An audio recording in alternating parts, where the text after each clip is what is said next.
দয়া করে ফি সাবিলিল্লাহ আমাকে কিছু দিতে পারেন। আমার নবী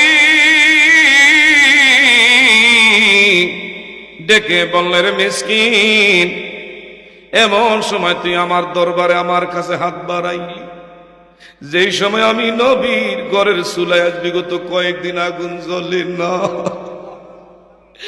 আমার ঘরের চুলায় আগুন জ্বলে না,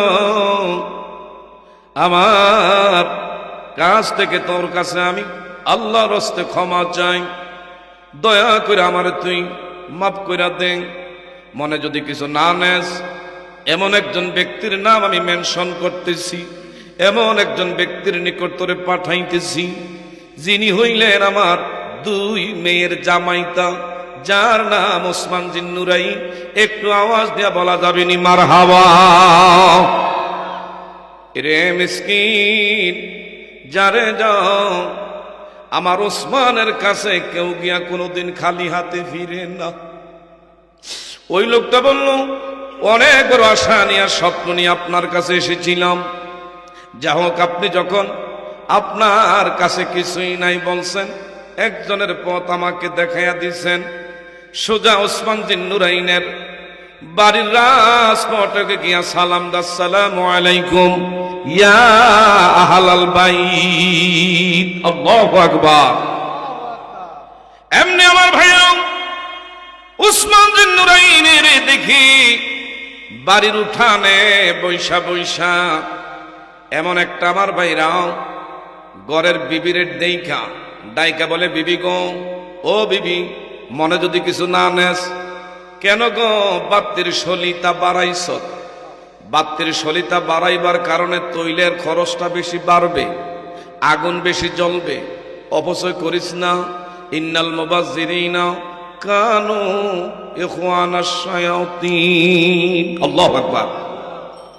ওসমান জিন বিবিরে বলে, বিবি গো, আগুন ঘরের মধ্যে জ্বালাইবার দরকার, কপি বাতির দরকার, দরকার বইলা অপচয় করিস না। কেন গো বাত্তিটার আগুন বাড়ায়া রাখছ? তৈলের খরচটা বাড়ে, অপচয় করা ভালো না। এই বলতেছে, বিবিরে শাসাইতে আছে। আমার দিকে তাকান। ওই মিসকিন বলে, ব্যাপার কি? দয়ার নবী, মায়ার নবী কার নিকট আমারে পাঠাইলেন, যিনি তার বিবিরে শাসায়? হায় রে, কবি বাত্তির একটু আগুনটা বেশি জ্বলার কারণে যে ওসমান জিন্নুরাইন এটা সহ্য করতে পারে না, ইনি যে গরিব দুঃখী অনাথের মুখে কিছু দিবে আমার বোধগম্য হয় না, আমার বিশ্বাস হচ্ছে না। কিছু না বইলা সোজা চলে যাচ্ছে। আল্লাহু আকবার গণ।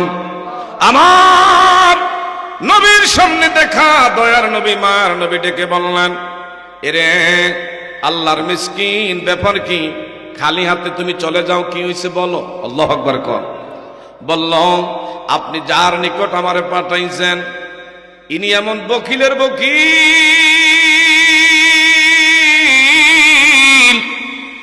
যিনি বিবিরে শাসায়।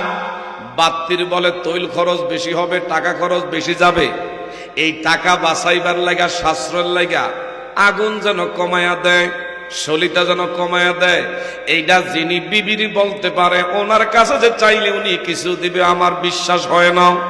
না বইলে আমি বিদায় নিয়ে আসছি। আমার নবী ডেকে বললেন, এরে আল্লাহর মিসকিন, তুমি আমার জামাইতা ওসমান রে চিনতে পারো নাই? আরেকটু জোরে কর, আমার ওসমান রে তুমি এখনো চিনো নাই, যাও আবারও যাও। দ্বিতীয়বার ওসমান জিন্নুরাইনের বাড়ির দিকে এই মিসকিন নবীর নির্দেশ ক্রমে ছুটলেন। এই মুহূর্তে গিয়া দেখে বাড়ির উঠানে, এর আগে তো বিবিরে শাসাইছে, আগুন কি আরে বেশি জ্বালাইছে, আর এখন দে সিরা ফারা একটা বালিশ, যেটা মাথার তলে দিয়া ঘুমায়, এই বালিশটা ফুড হয়ে গেছে, ব্যবহার করতে করতে অযোগ্য। মারহাবা কইতেন না? এটা ফুডা, ভিতরের থেকে রুই তুলাগুলা বের হয়, আর উনি দইরা ভিতরে ঢুকাইয়া ছায় সিলাই দিয়া এটা যেন আবার ব্যবহার করতে পারে। আল্লাহর মিসকিন গো, হায় রে, বকিলের বকিল, এমন বকিল তার জীবনে কোনোদিন দেখছি না। এমন একটা বালিশ ব্যবহার করতে করতে এটা পরিত্যক্ত, অযোগ্য, এটারে আবার কেমনে সিলাই করে ভিতরে রুই দিয়া মাথার তলে দিয়া ঘুমাইতে চায়। আমার নবী কার কাছে পাঠায়? আল্লাহু আকবার। এখনো কিছু বলে নাই, সোজা ব্যাক করছে। আপনাকে কষ্ট হয় নাকি? ওয়াজ কি চলবে? কতক্ষণ চলবে? মারহাবা বলেন, মারহাবা। হ্যাঁ, হঠাৎ করে উসমান জিন্নুরাইন আর দেরি নাই, এই লোকটা দেখলো আমার বাড়ির সীমানায় ঢুকছে, এখন আবার নাই। ব্যাপার কি? দুইবার আইলো, একবারও কিছু বলল না। এখন আমার নবীজি পথি মধ্যে আল্লাহর মিসকিনের সঙ্গে সাক্ষাৎ। কিরে মিসকিন কিছু দিছে আমার জামাইয়ে? হুজুর আর কিছু কইয়ের নাম নেই, কার নিকট আমারে পাঠান? প্রথম দেখলাম কি, আর এখন গিয়া দেখি কি, ওনার কাছে যে বলবো এই পরিবেশে আমার মাথায় ধরে না। এমন এমন বিষয় আমার নবী কই, তুমি আমার ওসমান এখনো চিনো নাই, যাও আবারও যাও। তৃতীয়বার নবীর নির্দেশ ক্রমে ওসমানের বাড়িতে এমন মিসকিন যাইতে চায় নাই। এখন তৃতীয়বার নবীর নির্দেশ ক্রমে যখন গেলেন, গিয়া দেখে আর উঠানে নাই। বাড়ির পিছনে পাহাড়ের চূড়ায় বৈশা বৈশা হাতের মধ্যে সুই আর সুতা এইভাবে ঘষাঘষি করে, অর্থাৎ ওই সেই আমার বাইরা সুইয়ের ছিদ্র দিয়া চায় সুতাটা প্রবেশ করাইতে, অনেক পিড়াপিড়ি করে চেষ্টা করে। সুতা এমন আমার বাবারা বন্ধুরা ওই সেই ছিদ্রের ভিতর দিয়া ঢুকাইতে পারে নাই। আল্লাহর মিসকিনকে বললেন, আল্লাহর গোলাম, আপনার মনে হয় চোখের দৃষ্টি ক্ষমতা আস্তে আস্তে হ্রাস পাইতেছে। বিশেষ কইরা সুইয়ের ছিদ্র দিয়া সুতা যেহেতু প্রবেশ করাইতে পারেন নাই, মনে কিছু না নিলে আমার হাতে দেন, আমি দেহি ঢুকাইতে পারিনি। একটু জোরে বলেন না মারহাবা, আর একটু জোরে বলেন না আল্লাহু আকবার। ও মদিনার মাটি রে, তুই যে বড় খাঁটি রে, ও মাদি, ও তুই যে বড় আমার নবীর কারক, বলেন আমার তুমি ছিলে ইয়াসরিব, গিয়েছেন খোদার হাবিব, তোমার নসিব খুলি গেল রে আমার দয়াল নবীর শরণে, আমার নবীর কারক, আমার নবীর কারক। ওই মাটি তো মাটি নয়, শোনো তাহার পরিচয়, সেই মাটি পাগল হইয়া কান্দিরি আমার জিন্দা নবীর শরণে। ওই মাটি পাগল হইয়া আমার জিন্দা নবীর শরণে, আমার রওজা পাকের দলিরে তাবিজ বানাইয়া রাঘব গলে পরাইয়া, ঠিক না ঠিক? রওজা পাকের দলিরে তাবিজ বানাইয়া রাঘব গলে পরিয়া, সেই তাবিজি যাহার গলে রে বহে নাই তাহার মরণে, সেই তাবিজি যাহার বয় নাই তাহার মরণে, আমার নবীর কারক, আমার নবীর কারক। ও মদিনার মাটি, তুই যে বড় আমার নবীর কারক। চিৎকার করে বলো মারহাবা। আমরা যে নবীর পক্ষে থাকতে চাই কি চাই না? আরো ধরে বলেন, চাই কি চাই না? কিছুদিন আগে আসাদ, আল্লাহু আকবার,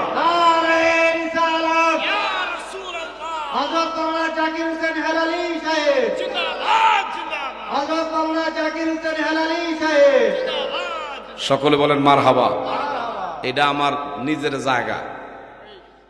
আমির হোসেন মেম্বার সাহেব, আব্দুল সাত্তার, জাহাঙ্গীর ভাই আসেনি, সাব্বাই সাবনিয়া ভাইয়ানো আছো এরা, তারপর আমাদের বিশেষ করে এই মাস্টার মতলব হোসেন মাস্টার সাহেব, আব্দুল ওহাব মাস্টার, মারহাবা কন।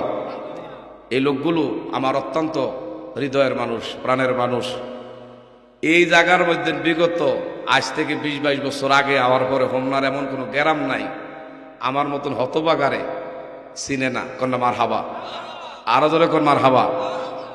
আমি বছরে আমার ভাই জানে, ভাইয়ের লোকে মোবাইলে অ্যাড আছে, 6 মাসের প্রোগ্রামের মধ্যে প্রত্যেক মাসের এমন কোনো মাস নাই যেই মাসের 10-15টা মাহফিল হোমনা উপজেলা হয় না। মারহাবা কর। এটা এই গ্রামের থেকে আমি যেখানে যাই আমরা করে সব জায়গায় স্মরণ করি, দোয়া করি। আগামী দিন আমরা হোমনাথ থেকে প্রোগ্রাম করে আবার যাবো বানসারামপুর। মারহাবা করতেন না? কাজী বাবারা, এই গ্রামের নাম সব জায়গায় আমি বলি, কারণ কি এখান থেকে আমার স্টার্ট। ভাইরাল বহুত বক্তা আছে, এটি সেদিনের বক্তা, আমরা কিন্তু আজগার না। কি কথা বলেন ভাই, ঠিক না ভাই? ঠিক। কিন্তু আমরা ভাইরাল হইতে চাই না, ভাইরাল হইলে বেজাল আছে। কি বলেন কথা, ঠিক না ভাই? ঠিক। বাবা ওয়াজ কি চলবে? আর ওয়াজ কি চলবে? এই গ্রামে সবসময় বক্তা, বছরে বছর আপনারা কিন্তু রদবদল করেন। আমি হতবাগারে ইচ্ছা করলে ভাল লাগতে পারে, কিন্তু কেন যদি আপনারা ভাল লান না, আল্লাহ ভালো। কি বাজান, আমরা করে ভালোবাসি, আপনারা কি আমার প্রতি বেজারও? ওয়াজ কি চলবে? আল্লাহ যেন কবুল করে বলেন আমিন। এদিকে চান আমার দয়ার নবী বলল তুমি আবারও যাও। তৃতীয়বার গিয়া দেখে ওই যে পাহাড়ের চূড়ায় হযরত ওসমান জিন নুরাইন সুই সুতা নিয়ে পারাভারি করে ঢুকাইতে চায়, ভিতরে প্রবেশ করাইতে পারে না। মারহাবা কর। আল্লাহর মিসকিন কয় আমারতে দেন। ওসমান জিন নুরাইন বলে সাইয়া রয়েছে, তুমি কে? কয় আনা মিসকিন। ঠিক আছে দেখো, খালি ভিতরের হাতটা লাগাইতে দেরি, ছিদ্রের ভিতরে প্রবেশ করাইতে দেরি হয় না। কন্যা সুবহানাল্লাহ। এখন ওসমান জিন নুরাইন বলল আপনি আমার এখানে এসেছেন ইতিপূর্বে আরো 2 বার, এখন সহকারে 3 বার। আসলে একবারও জিজ্ঞাসা করি নাই কেন আমার এখানে বারবার আসেন। মারহাবা কইতেন না? মিসকিন আর গোপন রাখে নাই। ওসমান জিন নুরাইন, আমার দয়ার নবী মায়ের নবীর দরবারে গেছি, এমন এমন বিষয় আমার বাড়িতে আজ বিগত কয়েকদিন না খানা না খেয়ে আমরা মানবেতর জীবন যাপন করি। আমার নবীজি আপনার দরবারে আপনার নিকট আমারে পাঠাইছেন। যখন নবীর নাম শুনছে বলল ও মিসকিন তোমার কি প্রয়োজন? এই মুহূর্তে বলল আমার ঘরে চুলে আগুন জ্বলে না। ওসমান জিন নুরাইন বলল এরে আমার ম্যানেজার, আমার সবচাইতে বড় যে ওট, এই ওটটা দয়া করে আল্লাহর মিসকিনের জন্য সামনে নিয়ে আসো। আর মালের গোডাউন থেকে এমন আডার বস্তা, এমন কি ওই সেই জবের বস্তা, তুই এমন কি চাউল ডাউল প্রয়োজনীয় যা দরকার হয় ওটা বোঝাই করে তোমার দায়িত্বে মিসকিনের বাড়িতে পৌঁছায়া দাও। আরেকটু জোরে। আল্লাহর মিসকিন বলল না না আমি নিতে চাই না। কয় কেন? এই পর্যন্ত 3 বার আইছো, এখন আমি আমার উট বোঝাই করে তোমার বাড়িতে সামান মালপত্র দিতে আসি, এখন তুমি নিবা না? কয় যতক্ষণ পর্যন্ত এটার আসল রহস্য আমার কাছে ব্যক্ত না করবেন, আমি যে 3 বার আয়া 3টা দৃশ্য দেখছি, এটা যতক্ষণ আপনি না বলবেন ততক্ষণ মাল আমি গ্রহণ করব না। কোন সুবহানাল্লাহ। ওই ওসমান জিন নুরাইন বলল কি তুমি দেখছো? আমি প্রথম যখন আসছি দেখলাম আপনি আপনার ঘরের বিবির শাসাইতে আছেন। কেন? কফি বাত্তির সলিতা বাড়াইছে, এটা যেন কমায়। আপনি বারবার বিবিকে এমন ধমকের সুর দিয়া বুঝাইলেন। দ্বিতীয়বার আসলাম, আমি এসে দেখলাম বাড়ির উঠানে বৈশা আপনি একটা পুরান সিরা বালিশ তার ভিতরে এইভাবে রুইগুলা ঢুকাইয়া ঢুকাইয়া তালি দিতে চান। বিষয়টা বুঝলাম না। উনি আমার বাবারা বন্ধুরা মিসকিনের মুখের দিকে ওসমান জিন নুরাইন হাসতেছে, বলেন না মারহাবা। 3 নম্বরে দেখলাম পাহাড়ের চূড়ার মধ্যে বৈশা বৈশা এইভাবে সুই সুতা নিয়ে রাখছেন, আর হাতের মধ্যে একটা সিরা জুব্বা। এই জুব্বাটা কয়েকটা ফাড়া। কেন জানি আপনি হাতের মধ্যে এমন সুই সুতা নিছেন বুঝলাম না। ওসমান জিন নুরাইন ডেকে বলে রে আল্লাহর গোলাম, প্রথম তুমি যা দেখছো আমার ঘরের বিবির আমি এই জন্য শাসাইছি, কোন রকম যদি আমরা আমাদের ঘরের লোকজনকে দেখতে পাই খাবারের সময় যদি খাবার খাইতে পাই তাই তো যথেষ্ট। অতিরিক্ত কেন বাত্তি দিয়া তৈলের খরচটা বাড়ামো, টাকার কেন অপচয় করবো? আমি ওসমান জিন নুরাইন ঘরের ভিতর একটা নয় অসংখ্য বাতি যদি জ্বালাই আমি ওসমান জিন্নুরাইনের অর্থের কোনো অভাব নাই।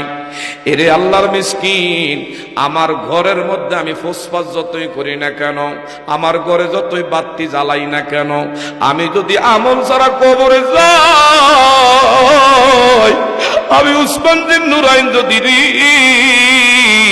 আমল ছাড়া যদি কবরে শুয়ে পড়ি রে, আমার কবরের মধ্যে কোনো বাতি থাকবে না, আমার কবরে সাথী থাকবে না, জানালা থাকবে না, দরজা থাকবে না, বিছানা থাকবে না, ঠিকানা থাকবে না। আমি যদি আমল নিয়া কবরের মধ্যে যাই, আমার কবরটা আমার আল্লাহ নূরে নূর দিয়া আলোকিত করে দিবে। বলেন মারহাবা। এ আল্লাহর মিসকিন, আমি যদি আমার ঘরের মধ্যে স্বর্ণের চামচ দিও, স্বর্ণের যদি এমন পাত্রের ভিতরে যদি খাবার খাই, পাত্রে নয়, স্বর্ণের যদি এমন প্লেটে নিয়ে আমি খাবার খাই, আমি ওসমানের কোনো অর্থের কমি হবে না। আমাকে আল্লাহ তো অর্থের মালিক বানাইছে।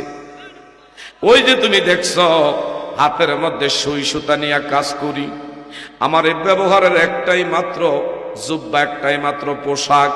এটা ব্যবহার করতে করতে এটার মধ্যে অনেকগুলা ফুটা হয়ে গেছে, চিরা গেছে। এটারে তালি দেওয়ার লাগিয়া আমি হাতের মধ্যে সুই সুতা নিয়ে রাখছি।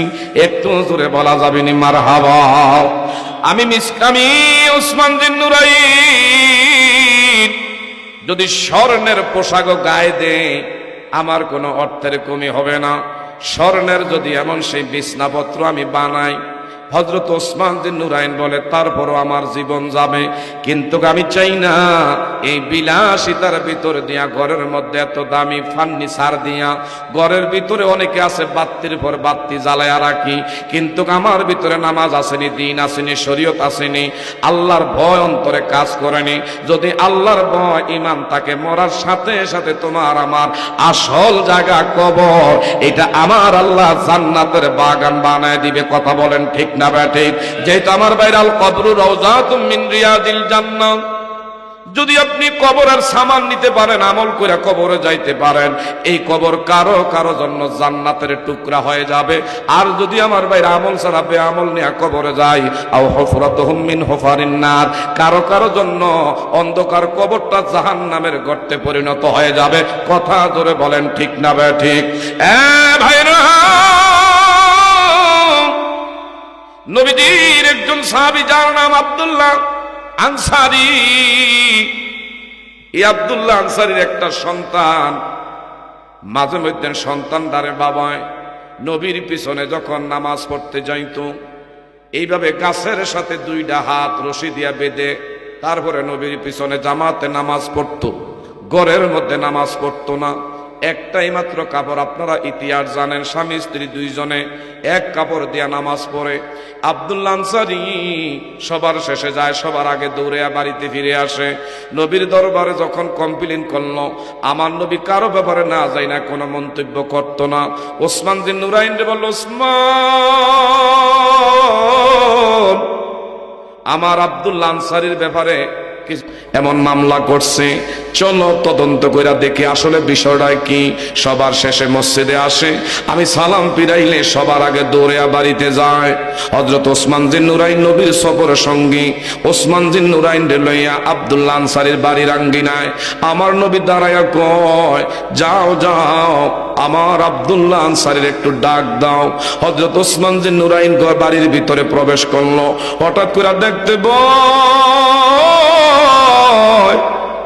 একটা গাছের সাথে একটা বাচ্চা দুইটা হাত রশি দিয়া গাছের লগে বেঁধে রাখছে। এই বাচ্চাটা কান্না করি ওসমান জিন্নুরাইন আর সামনে আগাইতে পারে না। বাবা, তোমার নাম কি? আমার নাম অমুক। তোমার বাবার নাম কি? আমার বাবার নাম আব্দুল্লাহ। আমার বাবার নাম হলো আব্দুল্লাহ আনসারী। দূরে নবীর কাছে গেলেন, ইয়া রাসূলুল্লাহ, এমন বিষয়, একটা ছোট্ট বাচ্চা আব্দুল্লাহ আনসারীর পুত্র গাছের লগে বেঁধে রাখছে। বাচ্চাটা বেশি বেশি করে কান্না করতেছে, তার কান্নার কারণে আমি সামনে আগাইতে পারি না।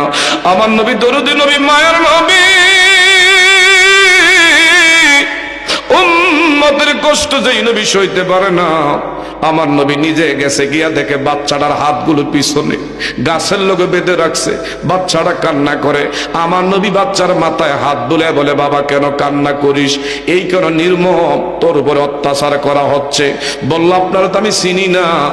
আমার নবী কয়, তোমার বাবা যার কাছে কালিমা গ্রহণ করে মুসলমান হইছে, আমি হইলাম সে আখির নবী। কার লাগিয়া কান্দরে মন, কার লাগিয়া বান্দ, বলেন কার লাগিয়া, তোরে কার লাগিয়া বান্দ?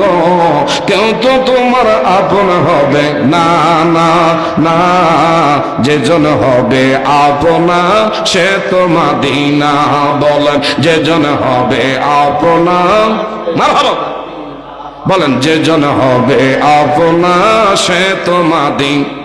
হায় হায় এই দুনিয়ার আপন জনা আজকে আছে কালকে নাই, তোমার আমার আপন যিনি আপনা সদায়, আপনা সদায়। ঠিক না ঠিক? এই দুনিয়ার আপন জনা আজকে আছে কালকে নাই, তোমার আমার আপন যিনি আপনা সদায়, আপনা সদায়।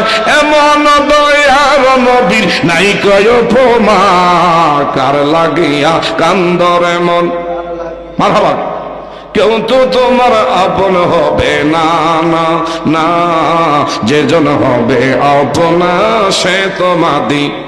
বললেন যেজন হবে আপনা সে তো মদিনা। কবর হাসর পৌঁছে রাতে কোন আপন পাবি না। ঠিক না বা ঠিক? কবর হাসর পৌঁছে রাতে কোন আপন পাবি না, যেজন পাবি সেজন হবে শাহে মদিনা, শাহে মদিনা। উম্মতের কষ্ট নবী সইতে পারে না, কার লাগিয়া কান্দরে মন বান্দ? কেউ তো তোমার আপন হবে না, না, যেজন হবে আপনা সে তো মদিনা, যেজন হবে আপনা। নিজের জন্য দয়ার নবী একটুও কাঁদে না। ঠিক না ঠিক? নিজের জন্য দয়ার নবী একটুও কাঁদে না, সারা জীবন কেঁদেছিলেন উম্মতের মায়ায়, উম্মতের মায়ায়। এখনো কাঁদিতে আছে সোনার মদিনায়। কার লাগিয়া কান্দরে মন, কার লাগিয়া বান্দ? কেউ তো তোমার আপন হবে না, না, আজ যেজন হবে আপনা সে তো মদিনা। চিৎকার বলেন মারহাবা। সবচাইতে যিনি আমার আপনার আপন, আজকে যদি মারা যায় দুনিয়ার ঘরের বিবি বলবে তোর বাবার লাশ তাড়াতাড়ি করে দাফন কর। ভয় হয়। কথা ধরে বলেন ঠিক না বা ঠিক? যেখানে কেউ যাবে না সেখানে যাবেন আমার দয়ার নবী মুস্তাফা। এই নবীর আমরা আপন বানায় কবরে যাইতে চাই কি চাই না? এই নবীর যদি কেউ যদি গালি দেয়, সে যত বড় নেতা হোক, প্রভাব প্রতিপত্তিবান ব্যক্তিত্ব হোক না কেন, সে যত বড় আমার ভাইরা এই পৃথিবীতে দামি হোক না কেন, তার জিহ্বা টেনে আমরা ছিঁড়ে ফেলতে পারি। কথা বলেন ঠিক না বা ঠিক?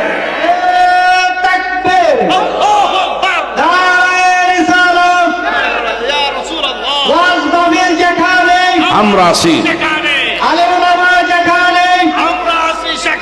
সকলে বলেন মারহাবা। বাবা কষ্ট হইতেছে আপনাকে?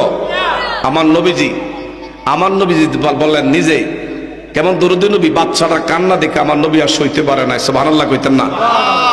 এইটা উঠছে কে? সাবধান, এদিকে চান। আমার নবী নিজে ওসমান যে নুরাইন বল, ওসমান আমার আব্দুল্লাহ আনসারীর খবর পরে দিও, আগে বাচ্চাটারে জিজ্ঞাসা করো এই কা পরিণতি, এই কা করুন অবস্থা।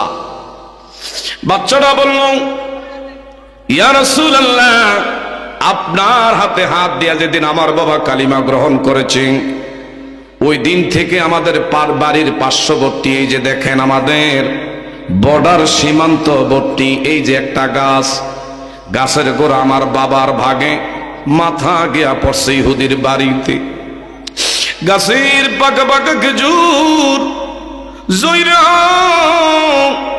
যদি পড়ে ইহুদির বাড়ির আঙ্গিনায়, অনেক সময় ক্ষুধার যন্ত্রণা সইতে না পারলে ওই জায়গায় গিয়া যদি আমি খেজুরগুলো কুড়াইয়া মুখে দেই, ইহুদির বাচ্চা আমার মুখের থেকে কাইরা নেয়। শুধু কাইরা নিয়ে ক্ষান্ত নয়, আমাকে অনেক সময় কিন্তু সে টর্চার করে। একদিনের ঘটনা, বাবার সামনে এমন ঘটনা ঘইটা গেছে। এই ইহুদি তেল বেগুন যেমনি একসাথ হইলে সাত কইরা জ্বলে, আমার নবী আপনারে সহ্য করতে পারে না। ইহুদির বাচ্চা ইহুদি আপনারে পর্যন্ত অকাত্য ভাষায় গালিগালাজ করছে, অশালীন ভাষা আপনার ব্যাপারে ইউজ করেছে। আমার বাবা আর সইতে পারে না। লা ইউমিনু আহাদুকুম হাত্তা কুনা হাব্বা ইলাইহি মিন ওয়ালিদিহি ওয়া ওয়ালাদিহি ওয়ান নাসি আজমাইন, মুত্তাফাকুন আলাইহি। ওই পর্যন্ত কামেলে মুমিন হতে পারবো না যতক্ষণ নিজের জীবনের চেয়ে বেশি, স্ত্রী পুত্র পরিবার টাকা পয়সার চেয়ে বেশি আমার নবীরে ভালোবাসতে না পারবো। কথা ধরে বলেন ঠিক না বেঠিক? আমার বাবা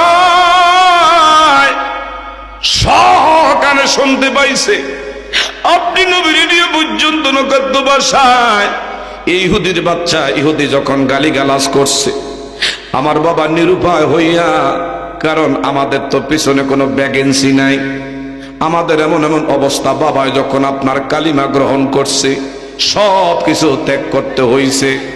এখন আমরা নিরুপায় হইয়া মুখ বন্ধ কইরা থাকতে হয়।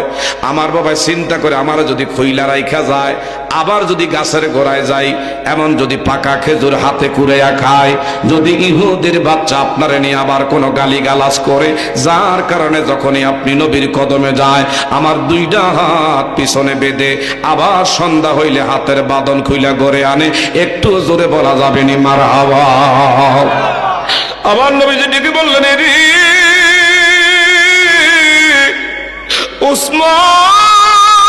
উসমান, আমি নবীর নিয়া আমার আব্দুল্লাহ আনসারী ছেলের সাথে কি শাসন করে, ছেলেরে দেখছনি কি শিক্ষা দিছে। আমি নবীর জন্য যেন ইহুদির বাড়িতে গিয়া কোনো ধরনের আমার গালি দিতে না পারে, এই শিক্ষা তার বাবাই দিছে। একটু ইহুদিরে খবর দে। ইহুদিরে খবর দিলেন, নবীর সামনে আসছে। আমার নবীর দেখে ইহুদির শরীর গরম হয়ে গেছে।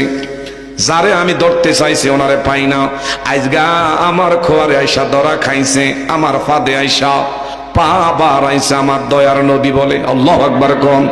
বলল, ও আব্দুল্লাহর বেটা মুহাম্মদ আমিন, কি বলবেন বলেন। কয়, তোমার বাড়িতে নাকি এই আমার আব্দুল্লাহ আনসারীর খেজুর গাছের মাথা গোড়া হইল আমার আব্দুল্লাহ আনসারীর বাড়িতে, মালিক কিন্তু আব্দুল্লাহ আনসারী। তারপরে তোর কাছে বলি, এই গাছটা যদি খরিদ করতে হয় তোর কাছ থেকে আমি নবী বিক্রি, আমি নবীজি তোর কাছ থেকে গাছটা আমি খরিদ করে নিতে চাই। কত টাকার বিনিময় তুই আমার কাছে বিক্রি করবি? ইহুদি কয়, সুযোগ পাইছি এমন দাম চামু, যেই দাম শুনলে আব্দুল্লাহর বেটা মোহাম্মদ আমিন পলায়ন করতে বাধ্য হবে। জোরে বলেন নাউজুবিল্লাহ। আমার নবী বলল, কত টাকার মূল্যে তুই গাছটা বিক্রি করবি? ইহুদি কয়, আমি কিন্তু একটা শর্তে গাছ বিক্রি করতে পারি। কয় কি? আমার একটা গাছ আমি দেব। আমি জানি আপনার ওসমান জিন্নুরাইন, ওনার মদিনায় কত সুন্দর সুন্দর খেজুরের বাগান আছে। সুবহানাল্লাহ। আমি আপনার কাছে প্রস্তাব রাখতে চাই, আমার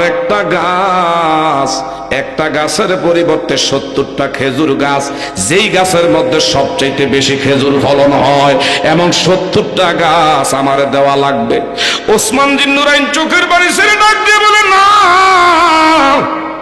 এই ইহুদিরি, তোরা যে এত ছোট লোক, তোদের ব্রেন যে এত ছোট আমি জানতাম না, তোদের মন মানসিকতা যে এত বেশি খারাপ আমি জানতাম না। আমি ওসমান জিন্নুরাইন মনে করছি তুই একটা গাছের পরিবর্তে আমার বাগানের যত গাছ আছে সব যদি দাবি করতে, আমি নবীর জন্য সব গাছ কোরবানি করতে রাজি।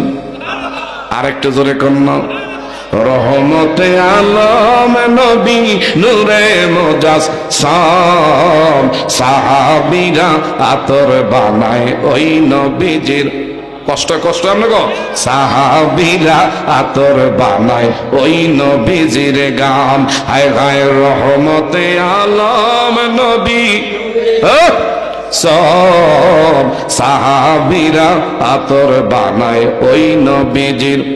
শোনো মানো জানো তোমরা আমার নবীজি যাহার প্রেমে চন্দ্র সূর্য তারকারাজি। হায় হায় আরো শুনবানি সুন্দর কাহিনী, জান্নাতের ওই রোমে রোমে লেখা নবীর, বলেন হায় হায় জান্নাতেরই রোমে রোমে লেখা নবীর রহমতে আলম নবী। সাহাবীরা আতর বানায় ওই নবীজির, বলেন সাহাবীরা আতর বানায় ওই নবীজির। উস্তুনে হান্নানা একটা খেজুর গাছের নাম, যাকে ধরে খুতবা দিত রাসূলে আকরাম। ঠিক না বাটি? গাছটি নবীর বিরহে কাঁদিত রহে, হতবাক হইলেন যত সাহাবায়ে কেরাম। রহমতে আলম সাহাবীরা আতর বানায় ওই নবীজির।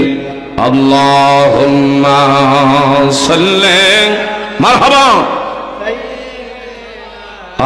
মাওলানা মুহাম্মদ ওয়া আলা সাইয়্যিদিনা নূর নবীজির আশকের আগুন লাইগাছে যার কলিজায়, গরবারি সারিয়া তারা কান্দে বসে নিরালায়। আল্লাহ মারহাবা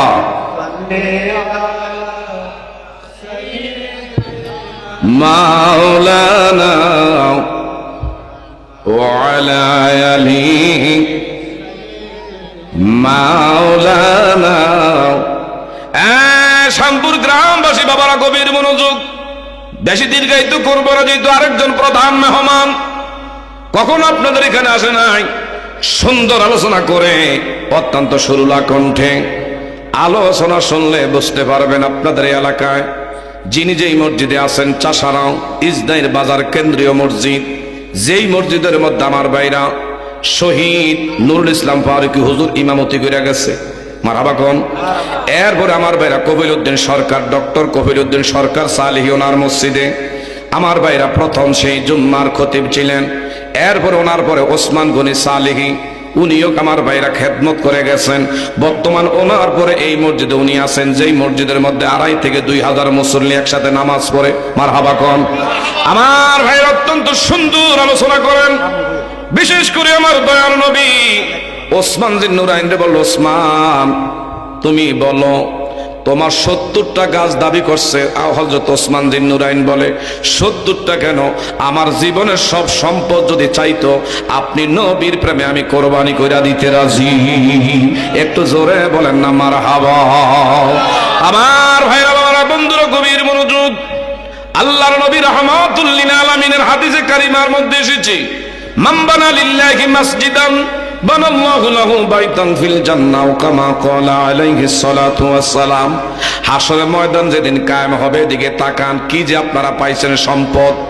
এই যে শামপুর গ্রামবাসী আপনারা ধন্য, এমন একটা আল্লাহর ঘর মসজিদ আপনারা এখানে পাইছেন।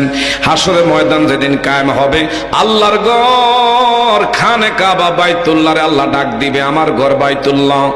দুনিয়ার জমিনে দেখবেন ট্রেন লাইনের ইঞ্জিল থাকে পিছনে, বগিগুলো থাকে ট্রেন গাড়ির ইঞ্জিলের পিছনে। বলেন ঠিক না বা ঠিক? হাশরের ময়দানে আল্লাহর ঘর কাবারে আমার আল্লাহ বলবে তুমি ইঞ্জিল হও। এই কুমিল্লা জেলার আমার ভাইরা হোমনা উপজেলার বিশেষ করে কাশীপুর ইউনিয়নের এই শামপুর দক্ষিণ পাড়া মসজিদ আমার আল্লাহ ডেকে বলবে, আমার খানে কাবা বাইতুল্লাহর পিছনে তুমি লেগে যাও। যারা মসজিদের মধ্যে খাইয়া না খাইয়াও আযান দিলি, ইন্নামা ইয়ামুরু মাসাজিদাল্লাহি মান আমানা বিল্লাহি ওয়াল ইয়াউমিল আখিরি ওয়া আকামাস সালাহ ওয়া আতাস যাকাত। যারা সত্যিকার অর্থে আল্লাহর উপরে ঈমান এনেছেন তারাই কিন্তু আযান হইলে দৌড়ে মসজিদে জামাতে শামিল হন। কথা জোরে বলেন ঠিক না ঠিক? আমার ভাইরা, যাদের হৃদয়ে ঈমান আছে তারাই মসজিদ আবাদ করে। যারা আমার ভাইরা হাদিসের মধ্যে এসেছে, এ বাবা এই মসজিদের মধ্যে যারা একটা টাকা দিয়া আল্লাহর ঘরের নির্মাণার্থে অর্থ দিয়া যারা সহায়তা করবেন, এই মসজিদ তার বুকের মধ্যে ধারণ করবে সোজা হাত্তা ইয়াদখুলুল জান্নাহ। এই মসজিদ বাহন হবে পারাপারে জান্নাতে নেওয়ার। বলেন মারহাবা। আমরা কি আল্লাহর ঘরের সাথে থাকতে চাই কি চাই না? আরো ধরে বলেন চাই কি চাই না? আমার বাবারা বন্ধুরা, বিশেষ করে মসজিদ এমন একটা নেয়ামত, দুনিয়ার কারেন্টের খুঁটি এটার সঙ্গে যেরকম সাইড লাইন কারেন্টের তার, ওইখানে যদি সংযোগ দেওয়া হয় ঘরের মধ্যে যেরকম বাতি জ্বলে আলো হয়। যদি ঘরের মধ্যে শান্তি রহমত আপনি পেতে চান, আল্লাহর ঘরের সাথে সম্পর্ক রাখতে হবে। যেই সমাজে মসজিদ আছে নামাজ পড়ে না, যেই সমাজে মসজিদ আছে আজান দিলে মসজিদে শামিল হয় না, এই মসজিদ এই গ্রামের সমাজের লোকদের জন্য বদদোয়া করে আর বলে আল্লাহ আমার বানাইছে, আমার খোরাক দেয় না। আজান হয় তারা কিন্তু আমার ঘরে আসে নাই, এই মসজিদ বদদোয়া করতে থাকে। অনেকে আছে মসজিদ একটা ঝগড়া লাগা কইরা লায়, কিন্তু আজানের পরে মসজিদ থাকে একবারে বিরাম, ঘর থাকে বন্ধ, নামাজ পড়তে যায় না। এই মসজিদ হাসর ময়দানে তাদের জন্য আমার বাবারা বন্ধুরা আপনার বিরুদ্ধে আপনার এগেইনস্টে সাক্ষী দিবে। আর যারা মসজিদ বানাইয়া আল্লাহর ঘরে নামাজ পড়তে আসে, মসজিদের কাজের সময় হাত বাড়ায়া থাকে, এই মসজিদ নাজাতের একমাত্র পারাপারের বাহন হবে। বলেন মারহাবা।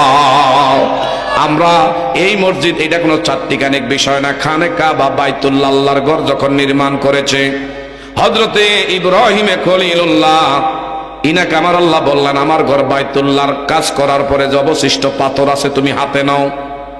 হযরত ইব্রাহিমে খলিলুল্লাহর বলল আমার ঘরের পাশে আবুল কুবাইস নামের পাহাড় আছে, পাহাড়ের চূড়ায় উঠো।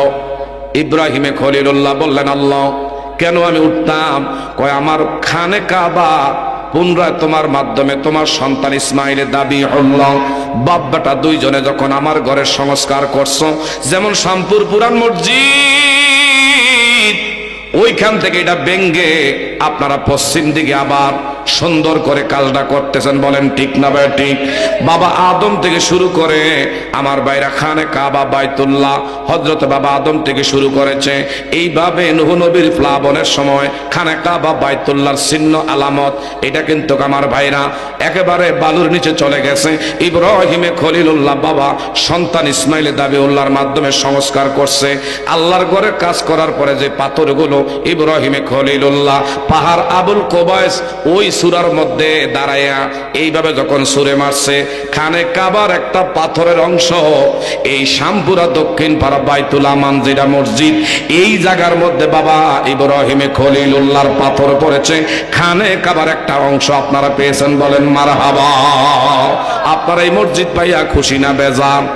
কে কে বেজার আছে একটু হাত বাড়াইয়া দেখি। একজনে বেজার, যশোর লোক উঠে রাইছে। এই মসজিদ ভাই আপনারা খুশি না বেজার? যেটা বেজার এটা বুঝতে হবে মসজিদের পক্ষে না নামাজের পক্ষে না। আর ভালো কাজের মধ্যে সবার সবসময় পাওয়া যায় না।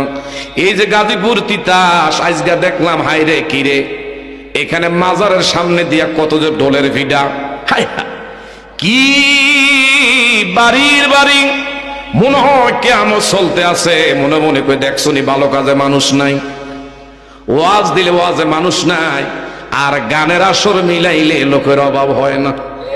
কথা বলেন ঠিক না ঠিক? আমার ভাইরা তিল ডালার জায়গা পাইলাম না গাজীপুরে।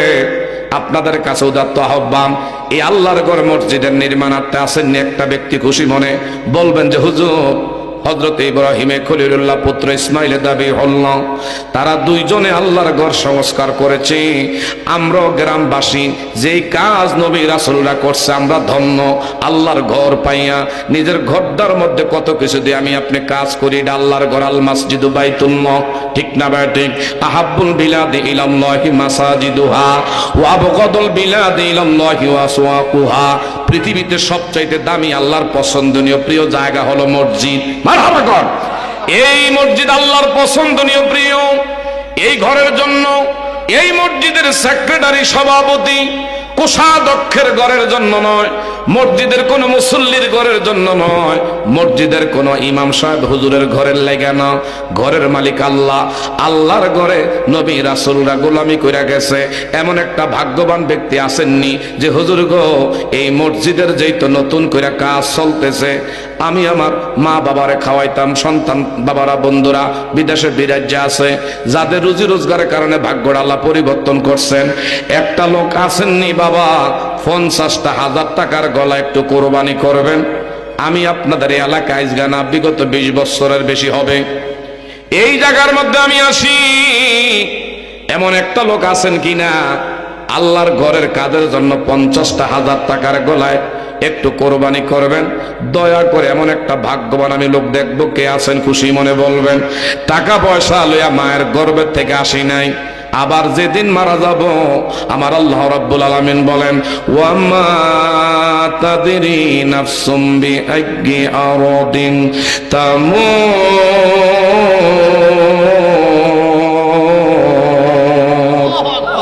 আরো জোরে আল্লাহু আকবার। আমার ভাইরা, কার কোথায় কিভাবে মৃত্যু হবে কেউ জানে না, একমাত্র জানে কে? এই মসজিদ থাকবে, আমি আপনি থাকবো না।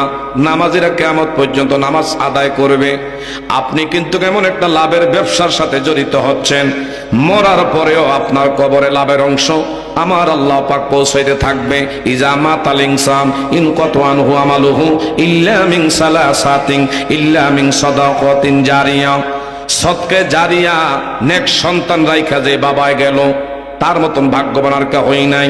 ঠিক না ঠিক? আমার ভাইরা, মসজিদ মাদ্রাসা, এই যে মেম্বার চেয়ারম্যানরা রাস্তাঘাটের কাজ করে, এমপি মন্ত্রীরা, এগুলো সদকা জারিয়া।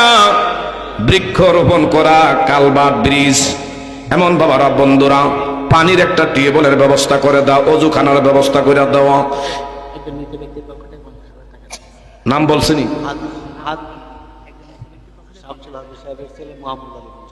মারহাবা মারহাবা। মরহুম হাজী শামসুল ইসলাম সাহেবের ছেলে জনাব মোহাম্মদ আলী। এই শ্যামপুর গ্রাম নিবাসী মোহাম্মদ আলী ভাই দিবেন।